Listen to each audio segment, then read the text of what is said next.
unfortunately. No.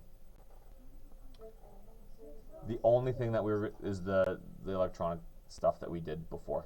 The other, yeah, the other stuff is a little bit more involved, and we've burned through so many components that there's not a ton of stuff left.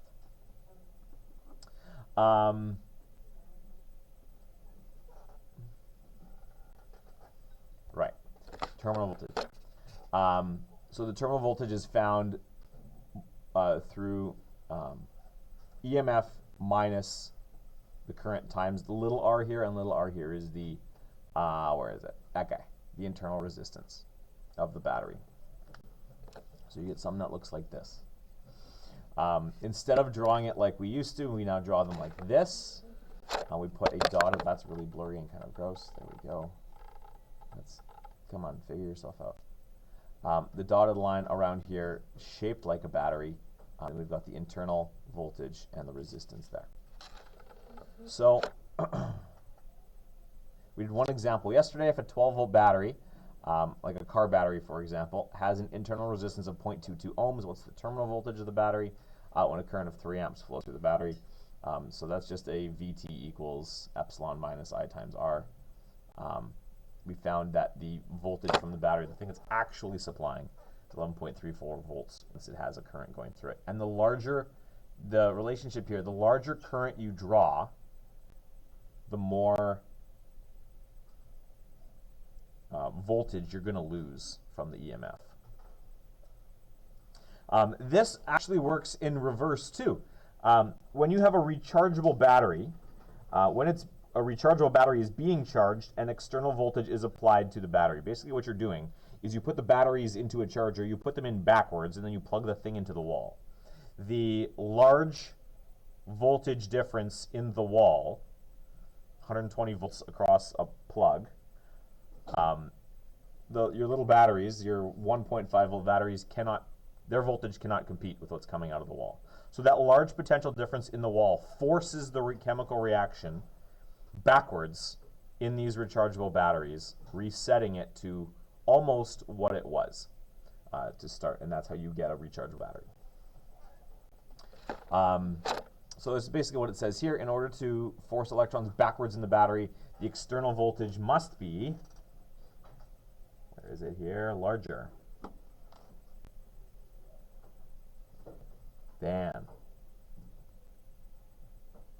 the EMF. And so there's a bunch of ways this happens. For your little AA, AAA rechargeable batteries or your computer battery, all of these things are getting plugged into the wall because the wall provides 120 volts. I don't know what a computer battery is, but your standard AA's, AAA's, 9-volt batteries are 1.5 to 9 volts. Your car battery is a 12-volt battery. So the alternator in your car is going to have to be providing a larger voltage than the 12 volts the battery is supplying to make sure that your car battery stays charged. The external voltage is actually going to have to be at least this VT, we're going to call it VT external, is going to have to equal the EMF now plus I times little r. And this right here, we add the EMF to the internal voltage drop, the current times the internal resistance. We add them together only for charging, or only when charging.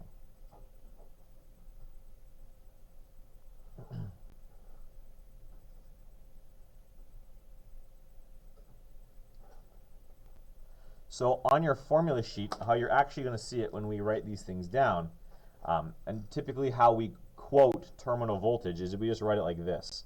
VT is equal to epsilon plus or minus IR, and it's understood that the plus is for charging, the minus is for draining, when you're actually using the battery, or whatever it is.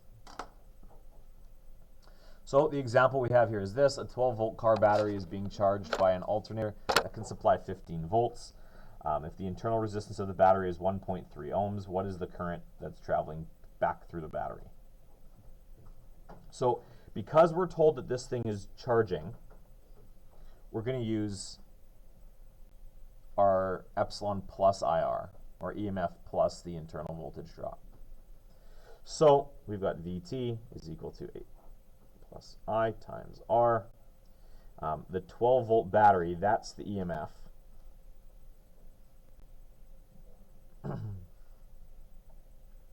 The 15 volts, that's what's being forced across the terminal by the external alternator. We know what the internal resistance is, and so we can run this through to find the current through the battery. So 15 is going to equal 12 plus I times R. No, we know what R is. What did I say? R is 1.3.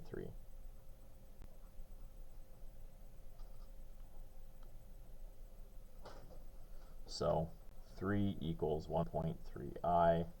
So what's the current through that battery?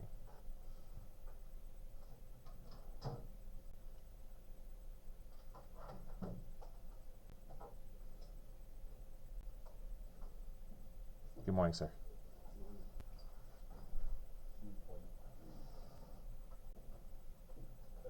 2.3 amps. That's it.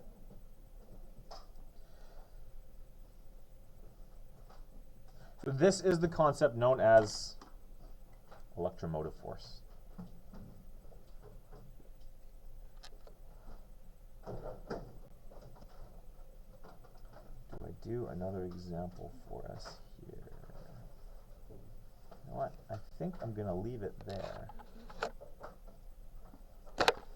I'll let you play with this stuff. We'll flip the page here. I left you a blank page there. There's a few things that I thought about writing down, or examples I thought about giving you, but I think you'll be okay without them. So the rest of this is just EMF practice. We could have finished that lesson yesterday had I not been talking with students to start the class. So that's EMF, and that's as far as we're going to take circuits at this point. So you've got the answers to these questions. I want you to do them all. And then, what's today, Wednesday? We'll say Monday. Monday is A, B, C, D. Students, we have class right after lunch. Monday is going to be your circuits test. So I've got, sorry, Monday is your circuit test. Today's Wednesday. We got 2 short blocks, and we're done circuits. This is it. So what I've done here is I've included a circuits review assignment for you. This is not something you're going to hand in. The very back, I've got the answer key here for you. I've got lots of these reviews. I have 2 more of these things for circuits if you need some more. And because this comes straight from what used to be part of Physics 12, this is just what I use for them. So take a look at the EMF practice, and then I want you to start launching into the review assignment here on circuits. That's what we're going to do today. There's my lesson done. There you go.